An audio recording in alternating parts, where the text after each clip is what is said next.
right. Hey guys, welcome to another Wednesday night live stream. Appreciate y'all joining us in. We'll probably have more people chime in as we get kicked off here. So, I wanted to do an objective for what we're going to do today. We're going to talk about scaling your business. And we have a special guest here who I'll introduce in a minute, but that's going to be the topic for tonight. And so, we're hoping to have a healthy discussion. So, please join us live on Facebook or YouTube. May is going to be fielding some of the questions as they come in, and we're going to be happy to get Lenny to answer some of those. So first, let me talk about the Laser Lounge.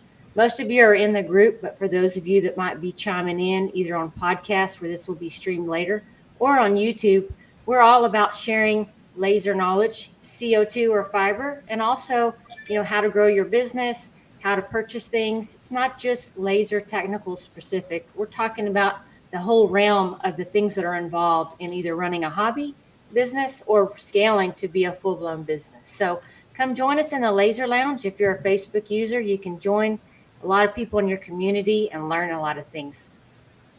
So let's thank our sponsors for tonight. So our special guest sponsors is Thunder Laser USA. Wanted to give them a nice shout out. You can visit their website, thunderlaserusa.com, if you're interested in seeing any of the items that they may have. All right, so I want to introduce Lenny Huiras. So, Lenny, please, I'm so excited to have you on tonight. I've been in the space for 3 years, and I've been kind of watching you from the side, not like a creeper view, but like from hey, you're a successful maker that I've seen grow. And there's lots of things that I don't see, but from what I do see, I'm seeing you as being a, a great businessman and what you're doing and some of the things you're doing. So please introduce yourself, and then we'll get kicked off to tonight. Okay, I'm Lenny Huiras. I formerly own Vital Signs Northwest. As of Friday, I fly out tomorrow night on like a red eye. I actually sold that part of our company. So we will be rebranding, or we have rebranded under Altered Industries for online purposes and just the direction of the company that we decided to go. So that's kind of where we're at currently. Perfect. Awesome. And you just made a move from, is it the Seattle area, I'm thinking? Southern Oregon. Okay. Awesome. Awesome. Here to lovely Texas. All right. And we're going to get into some of those decision-making things. So basically, the topic that May and I were kind of kicking around for tonight, and I think it's a real important one that we hear a lot of people talk about, is when is the right time to scale your business? And I know there's a lot of decisions that need to be made there. And it's not just getting another laser, right? A lot of people think, oh, I have one or two more lasers. That's not it. If you're running your business as a business, it means a lot of things, right? And I'm sure there's data that's back behind it. So that's really, kind of the lead in here. I just wanted to hear your experience, some of your decision making, and what you did when you decided to go from that first laser. And if you decide to tell us how you started, that's great. Yeah. To mini lasers now. So I'll turn it over to you. We started engraving 11 years ago. We started out rock engraving. I actually worked at a rock quarry and saw this guy doing some rock engraving and thought it was intriguing. And I was actually doing a lot of the sales for the rock yard. And I saw the invoice this guy had done for a rock job and thought, that's insane amount of money. And so I got interested in it and got the equipment, started engraving. Then I found out really, really quickly that rocks are very hard to work with. A lot of people don't have the money to sustain that type of engraving year round. There's a lot of people that do it on Etsy, on small pet headstones and stuff like that. Yeah. That wasn't really the direction I wanted to go. So we started getting into glassware. And I didn't even know what a laser was 11 years ago. I was cutting all of this on a Cricut and putting it on the glass and blasting it. I look back now and think how insane that is. But we did it. We made it work. We had a lot of long, hard nights weeding all this material. If you put it on the glass crooked, you had to tear it off and start over. We did this for about 3.5 years that way, and we started getting into apparel because the Cricut could cut apparel. By this time, we'd actually upgraded to a legitimate cutter we went with Sumas. I think we had like 3 or 4 because they were cutting and we were weeding. Yeah. You needed multiple of everything. And so I go to this trade show down in California for apparel, and they have an Epilogue laser, and it's doing wood and all this cool stuff.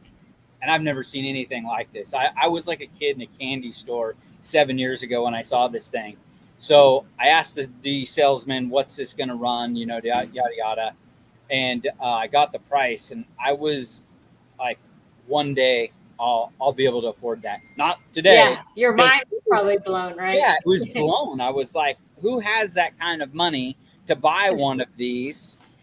And fast forward like 5 months later, I kind of like set my goal that I was going to own one of those. 5 months later, I got called to a job out of Seattle for a brick engraving fundraiser for a private Catholic school. And this job was massive. I was already booked up for the year, and I told the school no. And they were like, nobody else does what you do. We already have donors. We need you here. What's it going to cost? And I threw out some god awful number. And the guy's like, the money will be in your account tomorrow. And I'm like, what? And so it was kind of the first step where I got to the point where people started throwing large numbers at us. And that project went off without a hitch. It was an awesome project to be part of. It was just really cool. It got my in the door with the laser because I used that money. Yeah. I told my wife, I said, we're going on vacation or we can buy this laser. What choice is yours? And she said, no, laser. And she said, that'll make us money. The vacation, we can take it anytime. So we ordered, we called Epilogue. We ordered our first laser. I had no idea you had to wait like 4 or 5 months for these things. So they took the money out of my account, and then I waited for 5 months. And the picture when this laser arrives and gets pulled off the truck is like everybody else has seen. It looks like a newborn, you know, they're like so excited for this thing. And so it showed up. I had no idea what to really do with it. I'd been sandblasting 50/50 bottles at the time. Yeah. And so that's where we started. We started engraving on the 50/50s, and I just hit the street kind of and started taking them to businesses and showing people. And 50/50 was really hot at the time. You know, Hydro Flask 50/50 are basically the same thing. And they're both Oregon-based companies, so it was really easy for us to get accounts and get them from there. And so we really started with the bottles. That's interesting. A couple of things you said there was you set a goal and you said, this is my target. When I hit here, I'm going to do this, right? Which I think is very key into people that are running this as a business and setting those targets, right? Because then you have something to work for. The other thing that's interesting to me as you're pointing out your story is that it was 10 to 11 years ago. So it makes me wonder what the laser industry was back then, right? I mean, now it's like almost everyone that, you know, and their mother has one, right? Everybody has one. Like, I think when COVID happened, you know, what were you going to do? You were at home, you were either laid off, you know, even if you were working remote, you could still be sticking something over here in the laser and running and getting paid. Do a side hustle. And have a side hustle. And a lot of people thought, is that a threat, you know, to have all these people? But there's an analogy that my mentor said, and he said, go down the bread aisle, you know, and you'll see all these different types of bread. And you'll see $1.50 bread, and you'll see $6 bread, bread. And there's technically, I mean, other than some key ingredients, right? They're the same thing. It's bread. You're going to put peanut butter and jelly on it or mayonnaise and some meat. It's going to make a sandwich. So it's really those little key ingredients on how we sell ourselves is the same thing. So I love analogies, and that's a great analogy you use there. So when y'all were doing that early on, was it just you and your spouse, or did you in a side hustle, or was it like, this is what I'm doing? Okay. So it was a side hustle at first. I had a full-time job, and we kind of the apparel and the glassware really, really took off. We started on Etsy like 10 years ago. And for anybody that doesn't know, I'm the guy that got sued from Hello Kitty. And so that was the scariest time in my life, we'd really made a good name for ourselves on Etsy and started to see numbers climb. And then we got the cease and assist, and we were like, oh, well, we knew we shouldn't do it, but you see everybody else doing it. Yeah. So my hand was slapped. I went back to work and started really building our brand and our designs to stay away from anything that was trademarked. And like 30 days later, I got this huge packet in the mail with a lawsuit. Oh. And I had to get an attorney. And the crazy thing is by the time it was all done, they audited our store. Etsy closed us. We were not able to reopen. It was 6 beer glasses, and the damages was like $2,700. It wasn't much. Yeah. But the attorney's fees, their attorneys and their investigators to go, you have to pay for all that if you lose. So all their research of how much you sold. So all that research to find 6 beer glasses was $27,000 some dollars. So the total we owed was like $30,000. Wow. So I just quit my job 8 months earlier. So okay, so that really kind of was like, okay, this is gonna set us back, and we got to figure. Yeah. You got to figure it out. And I crawled back to my old job and said, hey, I could be of service. There's the only thing I knew how to do was to go back to work. And so we had to start over really from the beginning. Yeah. We restarted a new Etsy store under a whole new name. That took probably a year or more to build back up. I hustled day and night after hours to get stuff ready for trade shows. Like a lot of the makers in here, I see her getting all this stuff ready and going to these shows. And I always look at them and go, man, all right. Because that's what it takes.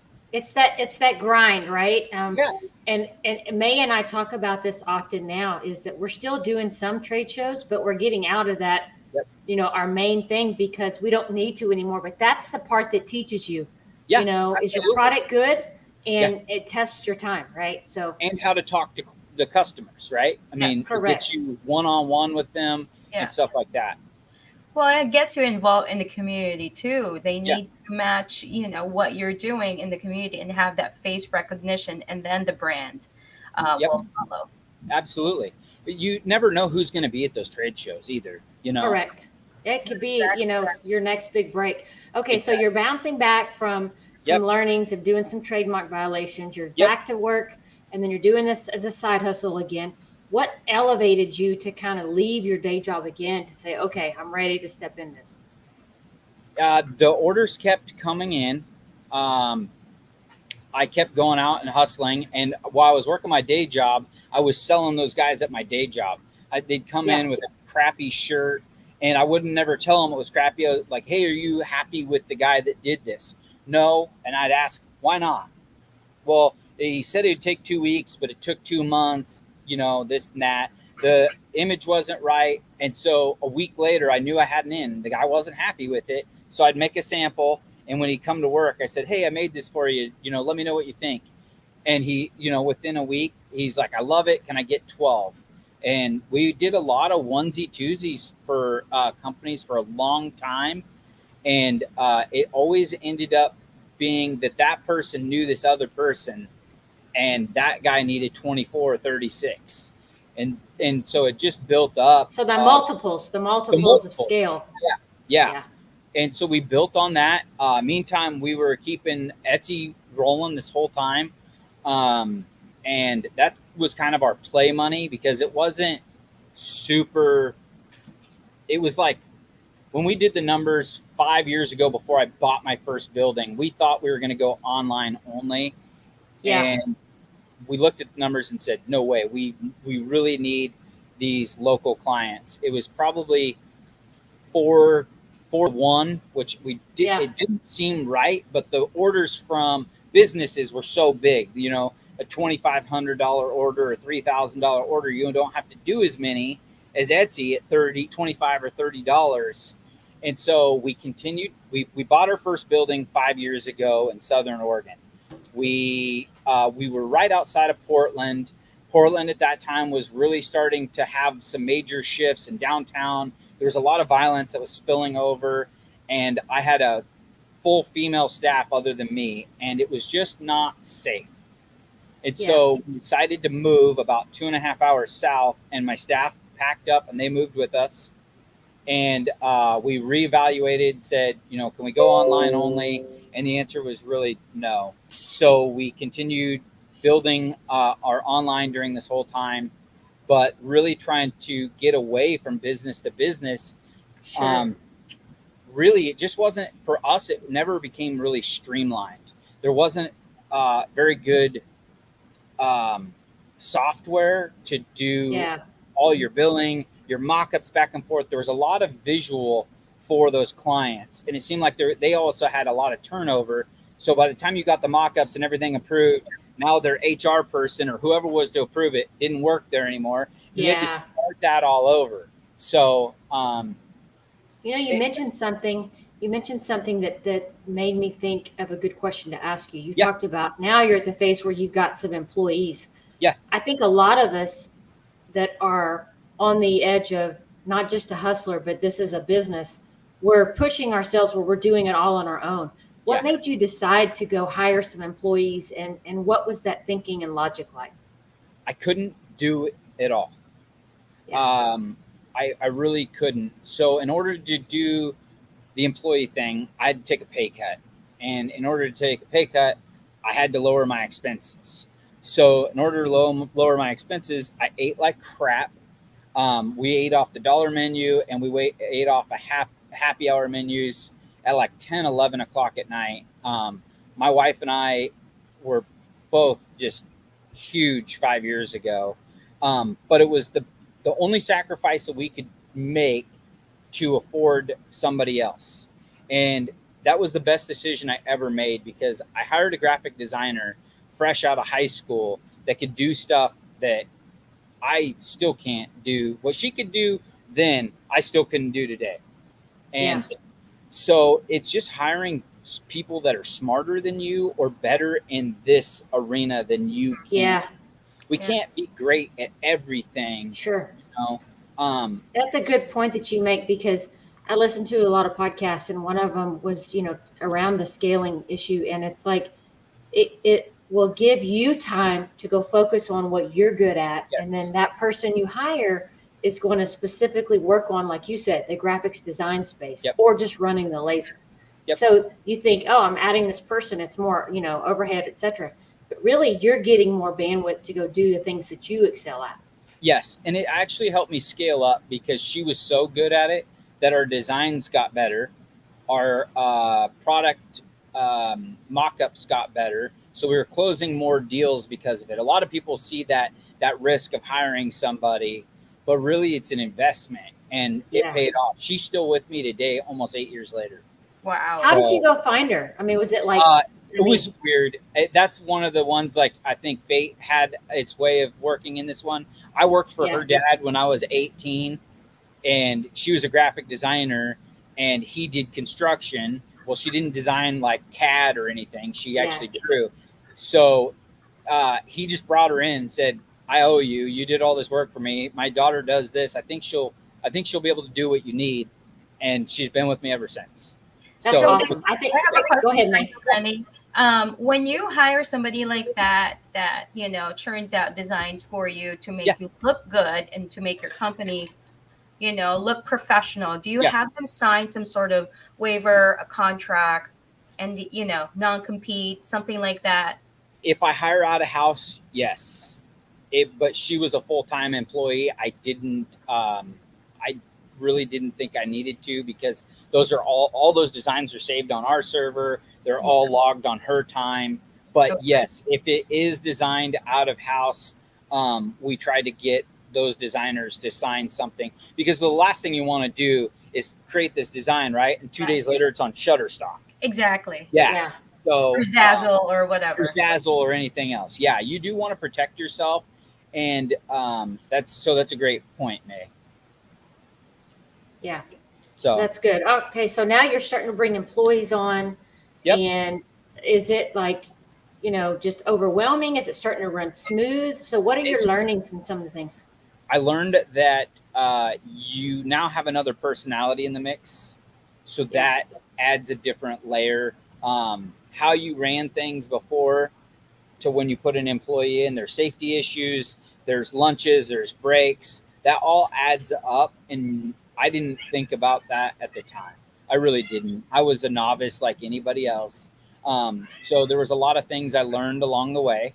Um, that an employee is not as efficient as you. As much as you want them to be, they're not as efficient as you. They need a lot more guidance. You can't just hire somebody and set them at a desk and say, "Here, do this." They need to know what they're doing. So there's a lot of training issues, things like that I didn't realize back then. And so that was a lesson that I learned along the way. And I just explained that to the first employee. And she was so young, she really didn't know the difference. I have a question for you, Lenny. Since you have, how many lasers do you have now? 7. So obviously you and your wife are very capable of running them. What about your other employees? Let's say you're sick or your wife got sick. Anybody that can like run the laser if you're not around? I hate running lasers now. I've been doing it for two years solid. Right about COVID time, I had to take back over. So that was the thing, right? COVID happens. You got a full staff. We had 13 employees at that time. Wow. So you make this difficult call. I don't think I've ever cried in front of my employees, and I have never since. But letting everybody go that day was the hardest day. When the government said, "Hey, if you're not essential, send everybody home." And so we did let everybody go. I instructed everybody to go home and file unemployment. Right, literally, as you leave this building, file unemployment. And all of my employees did except for 2. They didn't think it was that big of a deal. And it took them almost 7 months to get paid because Oregon and every other state, everybody went into full lockdown, and the unemployment servers were getting overwhelmed, all that. So, May, to answer your question, back then I had 2 people on lasers all the time, and they ran everything. When we started rehiring, I was unable to get my laser people back, unfortunately. I've only ever been able to keep 5 people after COVID. Wow. So it's been very difficult to hire people. I mean, even starting people at 18 to 22 bucks an hour. Oregon, I joined every club. I joined government. I was on city council trying to figure out what was going on, to where everybody went, why you couldn't find people to work. And I still don't have a true answer for that. So I've been running the lasers the last 2 years, and if I am sick, my graphic designer does know how to run. Oh, that's good. So let me ask you a question. Let's say we got someone out in the audience or someone who's going to listen later, and they're like, "I'm ready to scale. My data shows me that I can." Did you find people that already had laser experience, or you said, "I'm going to teach you how to do it"? I trained them. I didn't have a ton of laser experience when I'd hired my first employee in August. My laser didn't get there until October. So she started with designing and weeding because I needed people to weed. Yeah. And at that time, I think I was selling a beer glass for like 12 bucks. So there wasn't a lot of margin back then, but the customer back then, I believe we were set up to where they paid shipping. Now we're at like $30 or $34 for a beer glass, and they pay the shipping. So we've been able to scale that price and also bring down the speed in which it's produced.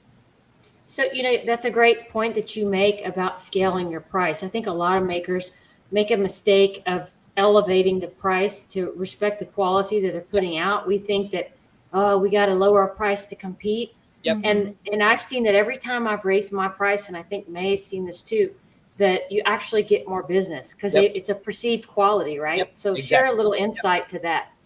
The same thing. I've seen you guys talk about that before on raising prices, and I try not to do it like willy-nilly. But COVID really, we were getting price increases from JDS like 10 and 15%, and it seemed like every month.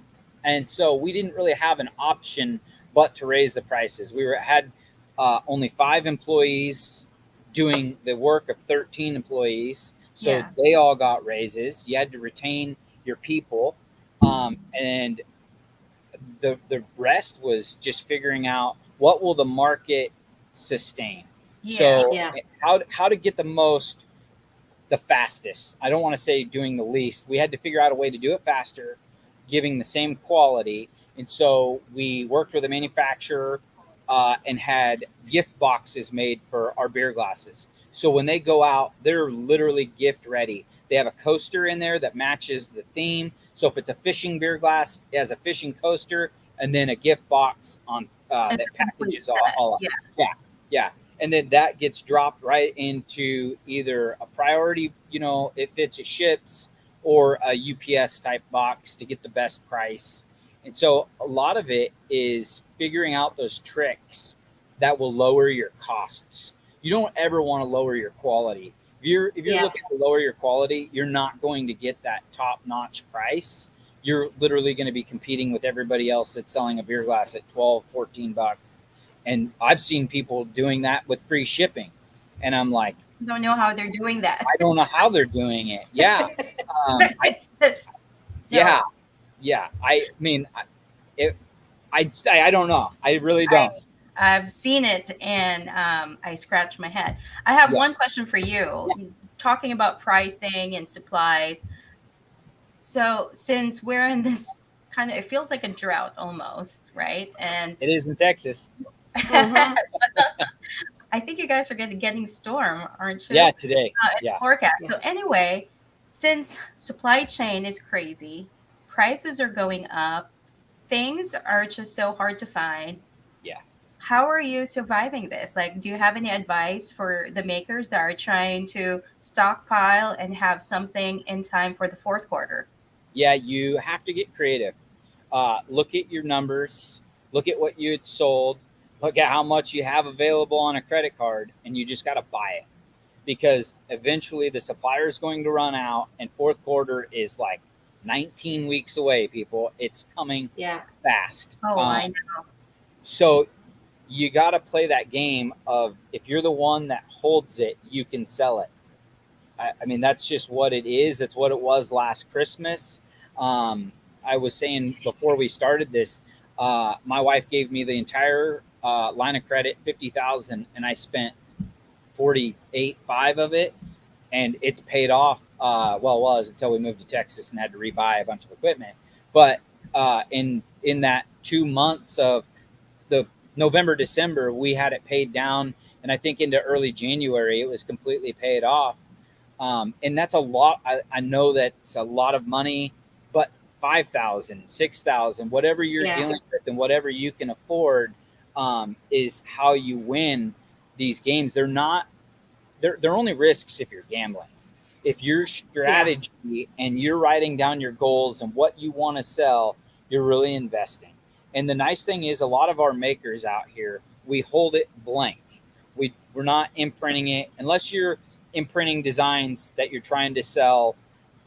That's the only time that you've really actually spent that product. If it's blank on the shelf, it can go to a business at Yeah. $14 to $16 a tumbler, or a one-off like what we do on Etsy, and make double that.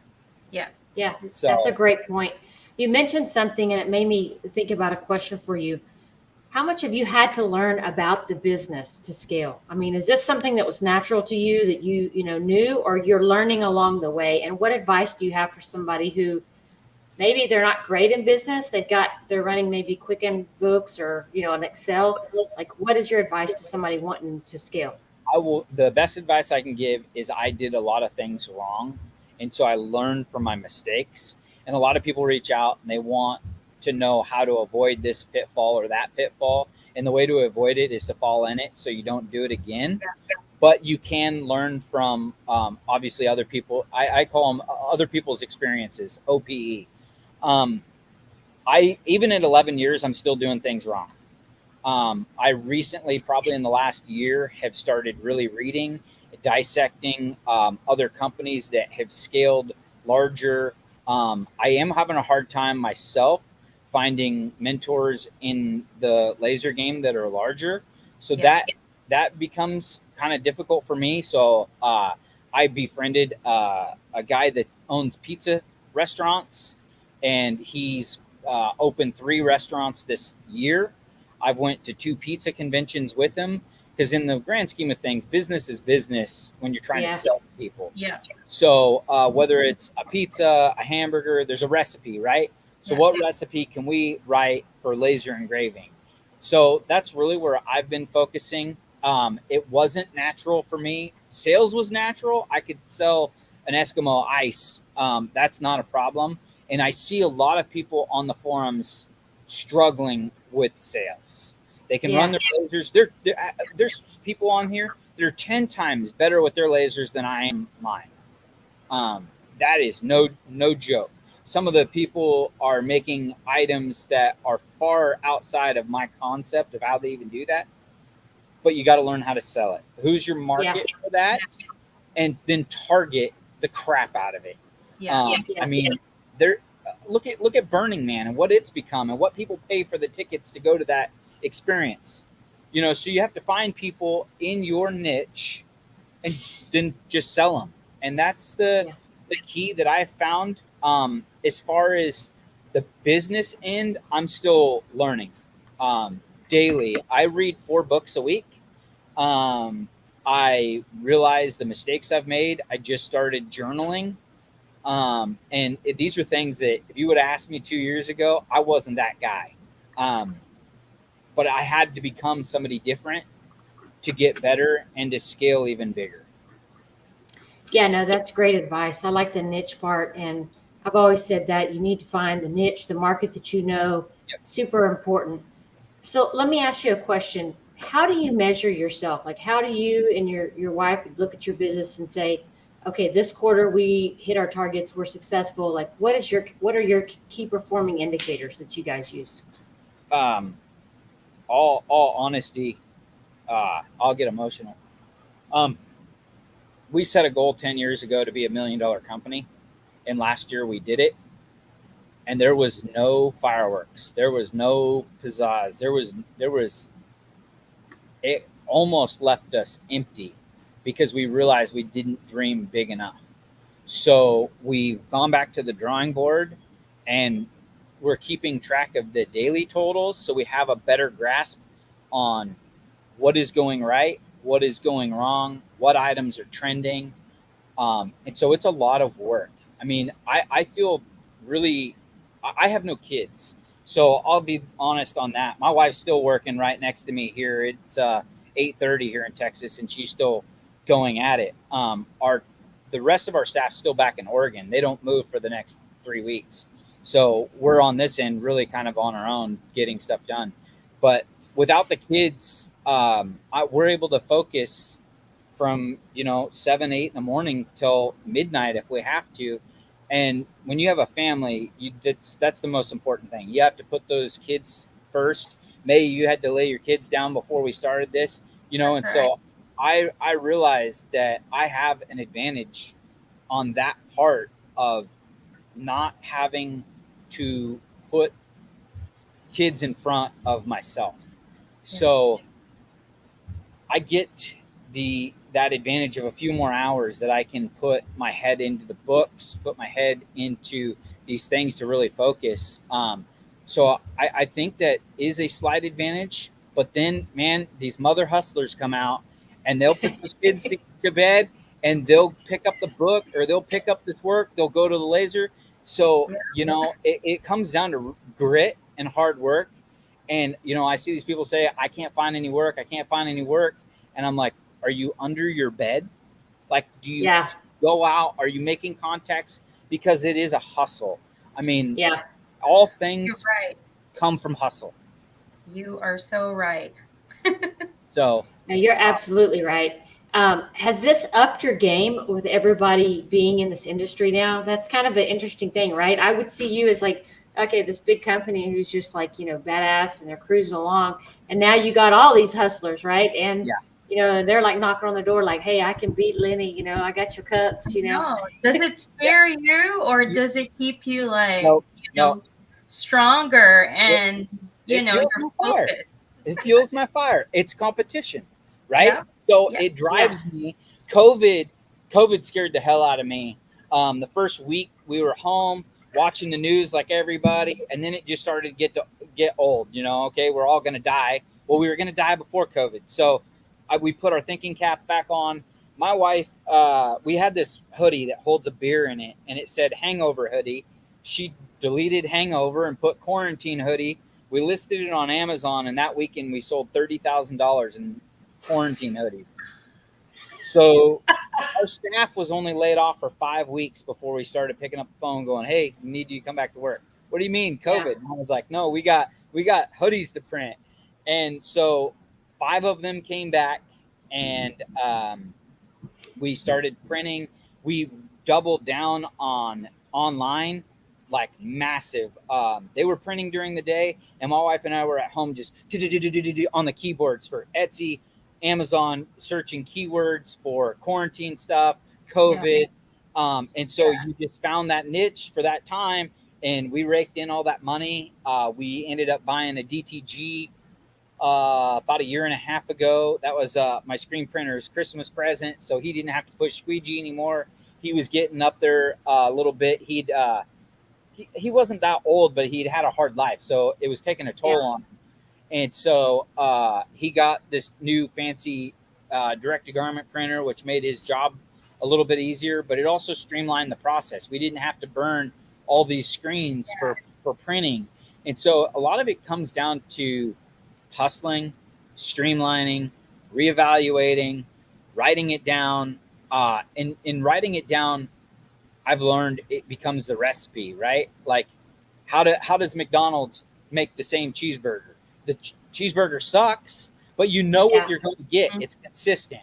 And so the process. The process. Yeah. And so we found personally that the processes business to business were not as good for us, whether we didn't do it right, whether we didn't focus on it right, but it just didn't work for us as well as Etsy and Amazon did. And now we actually have a custom website that's been in the works for about 8 months and should be live, I'm hoping, in the next 5 weeks. And that should up our game and recoup some of the profits back that we've been paying Etsy and Amazon for the last bajillion years. So you made a couple of good key points there. One of them was just listening to you being able to pivot to your environment. And I think May kind of was talking about that a little bit with, how are you pivoting with the supply chain issues? So that resonated with me. And then the other thing that I picked up on is the diversity of equipment. What equipment do you have right now in your shop? And talk to us about having that diversity and what does it do for your business? Well, the move to Texas we knew was going to be rough. So we kind of had to double up on equipment. So we had to leave stuff behind on that end so they could run while we were on the road, bringing everything. So it didn't matter if I trucked it, hauled it myself. I mean, we knew there was going to be 3 to 4 days on the road where we didn't have equipment. So I left 3 lasers behind in Oregon. I left a direct-to-garment printer. I left a sublimation printer, a heat press, and most of the shipping stuff. I brought 4 lasers. I ordered you can see here, the new Epson sublimation printer on this end. I moved into a building with some friends, and they were supposed to take over our direct-to-garment printing. And they used a different process than we did. And that process wasn't working on some of our apparel.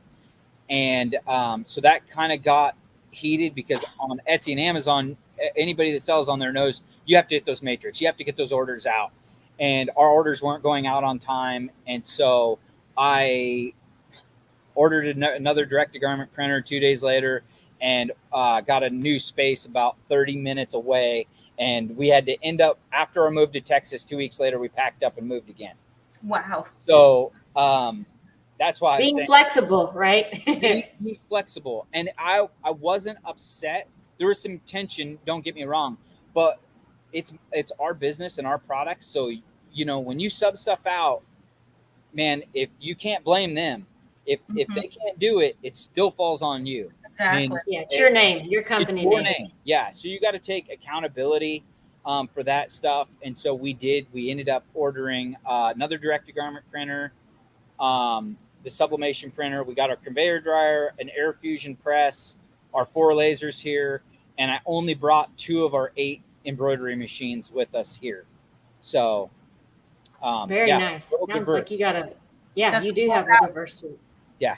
So, but we found ways to use all of that equipment together. So we laser cut fabric, then we sublimate it, stitch it to the hat. So there's a lot of, you know, things like that. One of my favorite things is laser cut lettering out of felt that we applique to hoodies. It gives it that really cool college varsity look. When you start washing it, the letters start to kind of wear and gives it unique looks. It's that niche of using that laser that most other shops don't have. So yeah, I was just going to ask. That's great. What is kind of your key product lines? Are you hats, shirts, what? So Altered Industries has really focused on the personalized items. So we're doing wine glasses, champagne flutes, tumblers, tons of water bottles, and backpacks for back to school. So those are all get personalized. Let me grab one here. So Coach Moore on a backpack. So they have the option of doing a backpack and a water bottle to make it a combo. It costs like $1 more to ship the water bottle in there, but you get another $45 or $48 for the combo. Yeah. It costs you less to ship 2 items. So it was a way to get higher margins and lower that shipping cost. Shipping, man, you guys here in Texas got it easy. You're centrally located, 2 states on either way. In Oregon, man, me to ship to New York, a backpack was, I think, $18. Wow. And it's come down to $11 in Texas if I go to either coast. So that was a strategic part of our move. Our shipping bill in 2021 was $250,000. Wow. Yeah. Man. So our shipping provider did a Excel spreadsheet, and they put in our zone, and then they put in the Texas zone or anything centrally located. We could have went to Oklahoma, North Dakota, South Dakota, anything, but we really loved Texas. We'd fallen in love with it.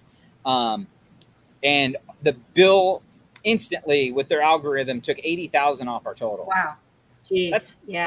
That's just shipping. Savings you can be using to buy materials, equipment. Materials, exactly. So the investment we made into buying the new DTG and moving into this new facility, I figure is 1 year, and it'll all be paid off just by my shipping cost savings. And that's great, you know, planning and thinking and strategic decisions, but on as a business model, right? You got to do what's best for your business. So I've got one more question, and then I'll turn it over to May for her final question. Okay. So scaling really isn't for everybody. Like for me, I love my shop. I don't see myself kind of taking myself to where I'm having employees just because it isn't for me. But what questions would you say that a maker should ask themselves if they're ready to scale, right? Because you should be doing some internal thinking. Is your data there? You know, is your demand there for it? But from your experience, if someone came up to you and said, "Hey, Lenny, I'm thinking about scaling and we're getting employees and buying more lasers," what would you tell them to think about before they did it? Only from my experience, I can say you got to write down what it is you want, because otherwise there's no roadmap to get there. So if you don't know what it is you want, you're never going to know whether you should have scaled, shouldn't have scaled. A lot of people I know make 50, 60,000, and they're the happiest people I've ever met. It's not always money that makes people happy. So it's really asking yourself the question of whether you want the scale. Do you want that headache of having an employee? I've found out through 8 years of having employees, my best employees, 70% as efficient as me. So I always have to take that into consideration when I hire somebody, that it's going to take 1.5 hires to do what I can do. So take that for what it's worth, and whether you have the money to pay that coming in off your products, can you automate in some other way that you don't need an employee? Can you hire a temporary person or sub that out? But it has to obviously be quality and something that you want to put your name on. So find good people. That's really what it comes down to. Hiring or not hiring, find good people. That's really hard to find good people. Yes, it is. I have a question for you. I know you're a great problem solver just because of all the stories that you've told us, from losing some employees, reteaching, retraining, moving again after moving. Yeah.